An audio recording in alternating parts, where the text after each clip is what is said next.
जब आपको अचानक कुछ तीखा और स्वादिष्ट खाने का मन करे तो ये 0 ऑयल कम मसालों वाला पानी से बना गाजर का अचार बहुत ही स्वादिष्ट लगता है। सिंधी में हम इसे पाणीअ वारी खटाइण कहते हैं, जिसका अर्थ है पानी से बना अचार। यहाँ मैंने लगभग 1 लीटर पानी बॉईल करके ठंडा करने के लिए छोड़ा है। बहुत सारी लहसुन ली है, जो हरा लहसुन आता है ना, उसको मैंने काट लिया है।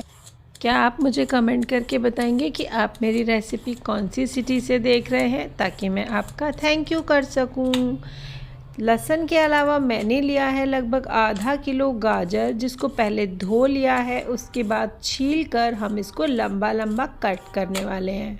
आप चाहें तो गोल गोल भी कट कर सकते हैं।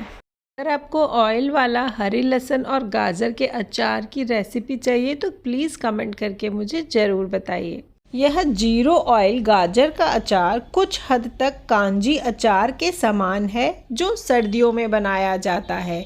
हमारी गाजर भी कटकर तैयार हो गई है। इसके अलावा मैं इसमें स्वाद के लिए 5 से 7 हरी मिर्ची डालूंगी, उनको भी मैंने लंबा लंबा कट कर लिया है। मैं ले रही हूँ 1.5 चम्मच राई, जिसको मैं अच्छे से कूट लूंगी। आप चाहें तो मिक्सी में भी पीस सकते हैं। मैंने एक कांच का जार लिया है, जिसको मैंने अच्छे से गर्म पानी से स्टरलाइज कर लिया था। मैं उस जार में अपनी गाजरों को ऐड कर दूंगी। एक एक करके हम इसमें सारी चीज़ें ऐड कर लेंगे।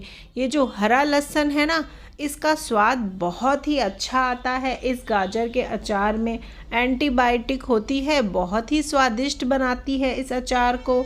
हरी मिर्च भी मैंने डाल दी है, राई ऐड करी है जो मैंने कूटी थी। नमक स्वाद के अनुसार लगभग 2 चम्मच मैं डाल रही हूँ, और 2 चम्मच ही मैं लाल मिर्च का पाउडर भी ऐड कर रही हूँ। बहुत अच्छा कलर और स्वाद आएगा इसमें।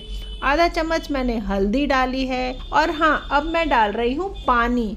ये जो पानी है ना, ठंडा हो जाए उसके बाद डालना है, और इतना पानी डालना है कि ये जो जार है ना फुल भर जाए। मतलब गाजर, मिर्ची, लहसुन, ये सब इसमें डूबा हुआ होना चाहिए। चम्मच से हम सारी चीजों को आपस में मिक्स कर लेंगे। ढक्कन लगाकर लगभग 3 दिन हम इसको 2 से 3 घंटे की धूप दिखाएंगे, और चौथे दिन ये अचार खाने को तैयार है। इस अचार को आप रोटी के साथ खाएं, परांठे के साथ खाएं, बहुत ही स्वादिष्ट लगता है। और इसका जो पानी होता है ना, आप चावल के साथ खाएंगे ना तो बस मज़ा ही आ जाएगा आपको। ये रेसिपी आपको पसंद आई हो तो मेरे YouTube चैनल को सब्सक्राइब करें, Facebook पेज को फॉलो करें, और कमेंट में क्या लिखना है? अरे वाह, यम्मी।